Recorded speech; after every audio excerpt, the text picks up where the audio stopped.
السلام علیکم ورحمۃ اللہ وبرکاتہ۔ آج کا لیسن سورہ اعراف کی آیت نمبر 172 سے 177، پارہ نمبر 9۔ اعوذ باللہ من الشیطان الرجیم، بسم اللہ الرحمن الرحیم۔ رب اشرح لی صدری ویسر لی امری واحلل عقدۃ من لسانی یفقہوا قولی رب زدنی علما اللہم فقہنا فی الدین۔ وَإِذْ أَخَذَ رَبُّكَ مِن بَنِي آدم،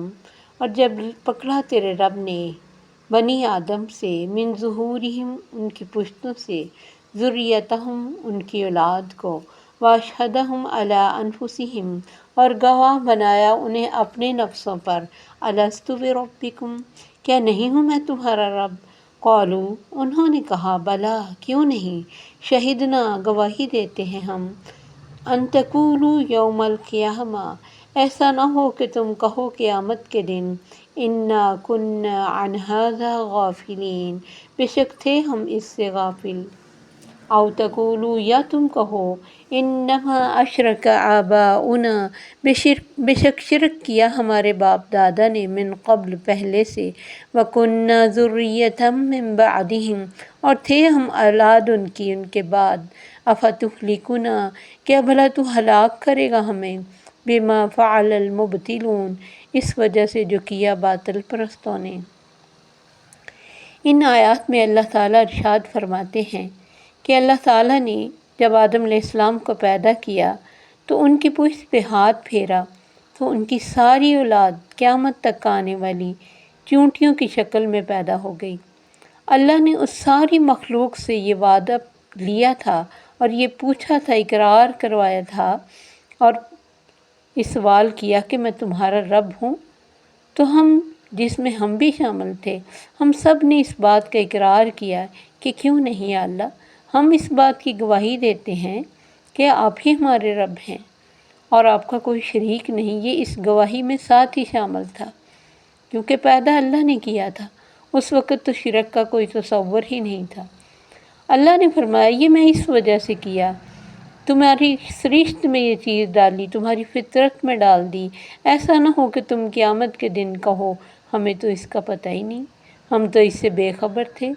یا اللہ ہمیں تو تیرے بارے میں پتہ ہی نہیں تھا، ہمیں کسی نے بتایا ہی نہیں۔ تو اس لیے اللہ تعالیٰ نے یہ وعدہ الست لیا، اور اس کے بارے میں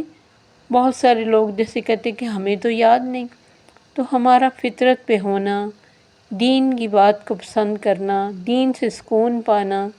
وہ چاہے غیر مسلم بچہ بھی ہو، یعنی جس کو اس کے ماں باپ غیر مسلم بنا دے، اس کے بھی دل میں اس چیز کی اٹریکشن ہے، وہ لا آف نیچر کو مانے، بھگوان کو مانے، خدا کو مانے، ایشور کو مانے، مانتا ہر کوئی ہے اللہ کو لیکن اپنی اپنی شکل میں۔ تو اللہ تعالیٰ نے حجت تمام کرنے کے لیے ہم سے یہ وعدہ لے رکھا ہے۔ پھر اللہ نے فرمایا ایسا نہ ہو کہ تم قیامت کے دن یہ بھی کہو کہ شرک تو ہمارے باپ دادا نے کیا تھا، ہم تو ان کی اولادیں تھیں، تو ان کی وجہ سے اللہ تو ہمیں مار ڈالے گا۔ تو تم سب کے دماغ میں یہ بات ہونی چاہیے کہ شرک اللہ کا کوئی شریک نہیں۔ یہ تم وعدہ الست میں کہہ کے آئے ہو، اس وعدہ الست میں یہ چیز تمہاری شامل تھی۔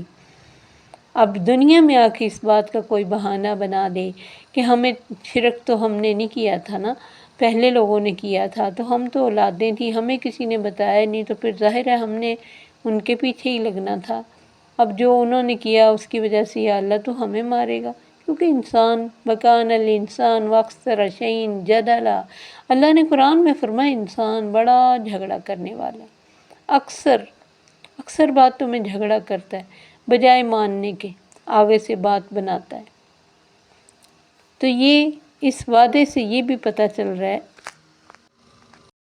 نبی صلی اللہ علیہ وسلم نے فرمایا اللہ تعالیٰ نے ہر بچے کو فطرت پہ پیدا کیا ہے، اور اس کے ماں باپ اس کو یہودی، عیسائی، مجوسی کچھ بھی بنا دیتے، یعنی ہر انسان کو اللہ کی جو ایک ہونے کا احساس ہے وہ اس کے اندر بائی نیچر ہے، تو یہ بائی نیچر احساس ہونا ہی وعدہ الست ہے، اور اگر ہم یہ ہر وقت یاد رہتے تو پھر ہمارا امتحان کس چیز کا تھا؟ اسی چیز کو تو دنیا میں دے کے بھیجا گیا کہ احساس ضرور ہے، اور اس کے بعد رب کو پا لینا اور اس کے بن جانا اور اس کی مرضی کے مطابق زندگی گزارنا، تو یہ پھر ایک انسان کی زندگی کا مقصد ہے۔ تو ہر بچہ جو مسلمان نہیں بھی ہوتا، اللہ کا ذکر، اللہ کے کوئی اذان ہو، تلاوت ہو، اس کی طرف اس کا دھیان ہو جانا، اس چیز کی گواہی دیتا ہے کہ اس کے دماغ میں یہ چیز اٹریکٹ کرتی ہے۔ تو بہت ساری چیزیں ہمیں، مثلاً ہم سوچ سکتے ہیں کہ 8 دن پہلے اس ٹائم پہ ہم نے کیا بات کی تھی، کیا کھایا تھا ہم نے اس دن۔ بہت ساری چیزیں ہم 1-2 دن کے بعد، بلکہ بعض باتیں تو اسی دن، اس شام کو آپ اگر صبح کی ساری باتیں سوچیں کہ شام تک میں نے کیا باتیں کی، تو ہمیں بھول جائیں گی۔ تو یہ ایک انسان کی نیچر ہے، بھولنا۔ تو اسی طرح یہ وعدہ بھی بھول گیا، اور وہ وہاں جائیں گے تو ہمیں یہ یاد آ جائے گا۔ اور اللہ نے اس لیے لیا کہ تم قیامت کے دن یہ نہ کہنا کہ ہمیں تو پتہ ہی نہیں تھا، ہمیں کسی نے بتایا ہی نہیں رب کون ہے، تو ہمیں اس وعدے کا بھی نہیں پتہ۔ اور یا پھر تم یہ کہو گے کہ شرک جو کیا، یعنی اس وعدے میں یہ بھی ہے کہ ہم نے یہ کہا ہوا کہ بلا شہیدنا، یا اللہ اس بات کی ہم گواہی دیتے کہ تیرا کوئی شریک نہیں ہے، تو ہی ہمارا خالق، مالک، رازق ہے۔ یعنی یہ وعدہ صرف یس نو نہیں تھا، پورا کانشیسلی ہم نے اس بات کا اقرار کیا کہ اللہ ایک ہے۔ اس لیے آگے اللہ نے فرمایا کہ تم یہ نہ کہنا کہ کیا شرک تو ہمارے باپ دادا نے کیا تھا، ہم ان کے بعد ان کی اولادیں تھیں، تو انہوں نے شرک کیا تو ہمیں ان کے پیچھے لگنا پڑا، تو اب آپ ان کی وجہ سے، ان باطل پرستوں کی وجہ سے ہمیں بھی ہلاک کریں گے، ہمیں کو بتاتے تو ہم نہ کرتے۔ تو یہ کتابیں اور انبیاء کا سلسلہ اللہ نے اسی لیے رکھا کہ ہمیں وہ وعدہ یاد کرایا جائے، اور ہمیں بتایا جائے کہ اس وعدے کے بعد اب ہمیں کرنا کیا ہے، ہمیں کس طرف جانا ہے اور کس طرف نہیں جانا، اور اپنا الزام اپنے اوپر لینا، دوسروں پر اپنی غلطیوں کا الزام رکھ کے خود کو بری نہیں کرنا۔ یہ ساری برات ہم نے اللہ کے سامنے کی ہوئی ہے کہ ہم مانیں گے یہ چیز۔ جیسے سورہ احزاب میں بھی ہے کہ اللہ فرماتے ہیں میں نے زمین و آسمان کو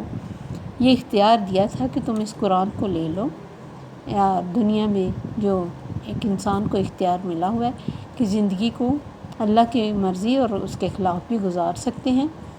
اور اس کے بعد دین اسلام کا جو پورا عہد، تو ان پہاڑوں نے انکار کیا، زمین نے انکار کیا، آسمان نے انکار کیا کہ نہیں ہم اتنا بڑی ذمہ داری نہیں لے سکتے،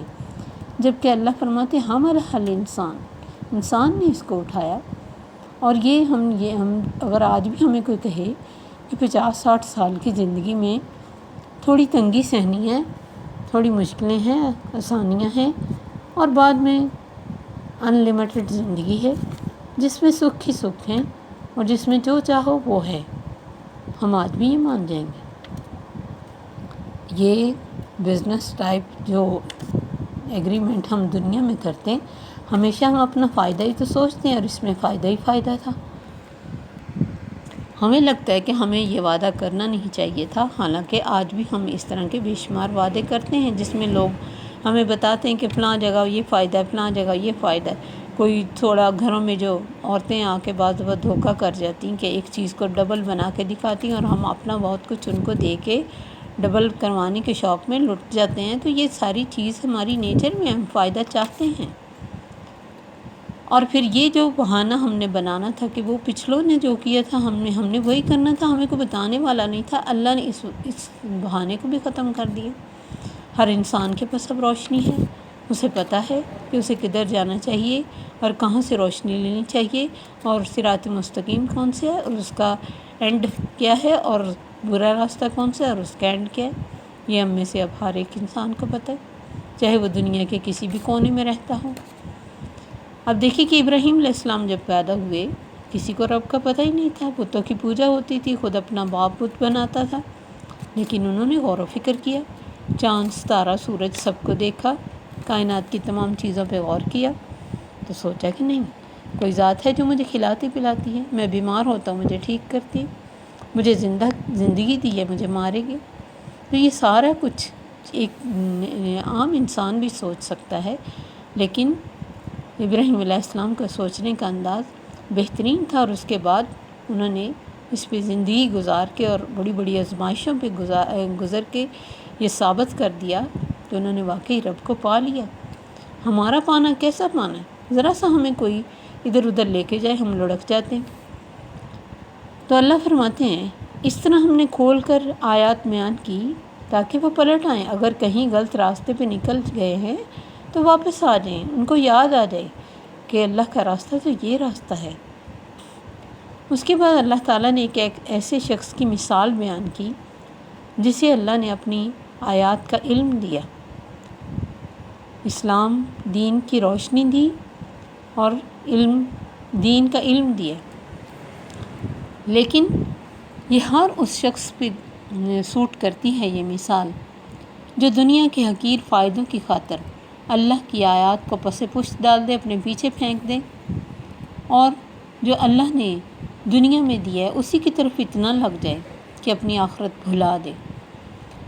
کئی اس بارے میں واقعات مشہور ہیں، لیکن کوئی اتھینٹک نہیں ہے کہ واقعی یہ کسی اسپیشل شخص کی طرف اشارہ ہے۔ کچھ ہے، ایک واقعہ مشہور ہے کہ ایک شخص کی دعائیں بہت قبول ہوتی تھی اور اس نے کسی نیک شخص کے بارے میں بدعا لالچ میں آ کے کر دی تھی، تو اللہ نے جو اس کی بہت زیادہ اس کی اچھائیاں تھیں یا مستجاب الدعوات تھا، دعا قبول ہی ہوتی تھی وہ آنر اس سے چھین لیا۔ بہرحال یہ زیادہ تر ہر اس شخص پہ سوٹ کرے گا جو دین میں آنے کے بعد، دین کو سمجھنے کے بعد، اللہ کی آیات کو پا لینے کے بعد اس سے نکل کر دنیا میں کھو جائے۔ اللہ فرماتے میرے نبی ان کو پڑھ کر سناؤ اس شخص کی خبر جسے ہم نے اپنی آیات دی، وہ اس میں سے نکل گیا۔ سلخ ہوتا ہے خال سے باہر آنا، لباس اتارنے کے لیے بھی یوز ہوتا ہے۔ ایک شخص ایسا جس کے اوپر اللہ نے ایک دین کا لبادہ جس نے اوڑھا اور اس کے مطابق زندگی گزاری، لیکن جو ہی دنیا کی لالچ سامنے آئی، دنیا نے اسے اٹریکٹ کیا، اس نے اس لبادے کو چھوڑ کے تو دنیا کا لبادہ اوڑھ لیا۔ تو اللہ فرماتے یہ سلخ یہی ہے کہ جیسے سانپ کا اپنی کینچلی سے باہر آنا سلاخ کہلاتا، تو اس کو چھوڑ کر نکل بھاگا تو شیطان اس کے پیچھے لگ گیا، کیونکہ جب تک ایک انسان تقوی پر مکمل طور پر جمع رہتا ہے تو شیطان کو راستہ نہیں ملتا اس کو گمراہ کرنے کا۔ وہ کوشش کرتا رہتا ہے، لیکن وہ انسان اللہ کے ساتھ جڑا ہوتا ہے، اس لیے جلدی سے راستے کو دوبارہ سیدھے راستے پہ آ جاتا ہے، اگر کہیں وقتی طور پہ وہ بھول بھی جائے۔ لیکن کسی ایسے متقی اور نیک انسان کو اگر وہ دیکھ لے کہ یہ پٹری سے اتر رہا ہے، تو پھر وہ اس کا مکمل ساتھی بن کے اسے گمراہی کی طرف لے کے جاتا۔ تو اللہ فرماتے اس شخص نے بھی شیطان کو فالو کیا اور بھٹکے ہوئے میں سے ہو گیا۔ جس دنیا کی خاطر اس نے میرا دین چھوڑا تھا، جس دنیا کی خاطر، جس دنیا کے فیم کی خاطر، دولت کی خاطر، خوبصورتی کی خاطر اور یہاں اپنے نام کو بنانے کی خاطر اس نے ہمارا دین چھوڑا، اگر ہم چاہتے لرفعناہ بہا، ہم اس دین کے ساتھ بھی اسے بڑی بلند مرتبہ دے سکتے تھے، اس کو ہائی کوالیفائی کر سکتے تھے، اس دین کے ساتھ اس کے درجے بہت بلند ہو جاتے۔ جیسے ابراہیم علیہ السلام نے اگر تکلیفیں سہیں، دنیا کی نظر میں بے عزتی کہ انہیں آگ میں پھینکا گیا، دنیا کی نظر میں ایک بہت بڑی تکلیف تھی، تو کیا وہ آگ رہی؟ اللہ نے اس آگ کو گلزار بنا کے دکھایا کہ جو میرے راستے میں تکلیفیں سہتا ہے، بے عزتیاں سہتا ہے اور اپنی جان کو اللہ کے حوالے کرتا ہے، اللہ اسے بلندیاں دیتے ہیں۔ تو اللہ فرماتے اگر ہم چاہتے اسے اس کے ساتھ بلندی دیتے، وَلَكِنَّهُ أَخْلَدَ إِلَى الْأَرْضِ، لیکن وہ تو زمین کی طرف جھک گیا، وَاتَّبَعَ هَوَاهُ، اس نے تو اپنی خواہش کو فالو کیا، دل کی مانی، الہ بنا لیا اپنی خواہش کو۔ تو شرک اس نے کہیں اور جا کے نہیں کیا، اپنے اندر ہی اپنی مان کر، اپنے پیچھے خود کو لگا کر، اپنی مرضی اور اپنے موڈ کے مطابق اپنے دنیا کے فائدوں کو چوز کر لیا اور آخرت کے فائدوں کو پیچھے پھینک دیا۔ واتبع ہواہ، اور ہوا کا مطلب اوپر سے نیچے گرنا بھی ہے،